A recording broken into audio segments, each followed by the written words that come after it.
Alhamdulillah, Al-Ihsan is celebrating 15 years of charitable work with the Malayali Muslim community here in the UK. With our hard work, we've accomplished many great achievements. Here are 5 things that we've done over the last 15 years. Number 1, our monthly spiritual gatherings have grown and grown, encompassing hundreds of individuals every month, dedicated to reviving their hearts and reviving our community spirit.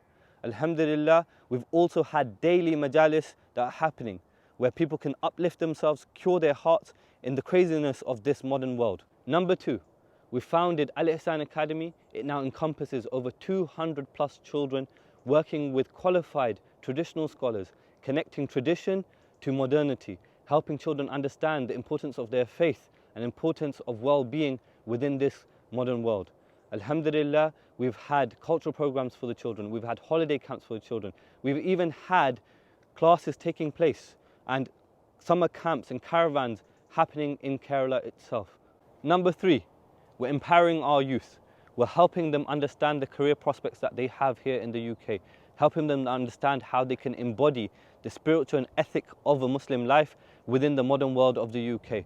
That we can give them guidance on schooling, we can give them guidance on education, we can guide them to their job prospects as well. We have weekly classes happening for children that we're able to liaise with them and understand their needs, that we can fulfill them as a community, supporting them every step of the way. Number 4, we are working on women empowerment. We're making sure our girls and our mothers are ready to raise the children of the future and create leaders of the future. We have weekly and monthly classes for women to partake in, to learn about modern topics and to apply to their lives.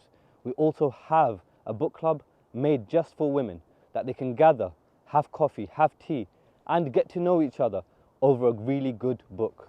Last but not least, number 5, we've put together the framework for a funeral care system where we can have you and your loved ones looked after at the hardest point of life, ensuring that we have chaplaincy services and spiritual guidance when it's most needed to support our community and to grow it even further. So we need you to come and join us so we can cure hearts and create futures for our community and for the greater Muslim community here in the UK.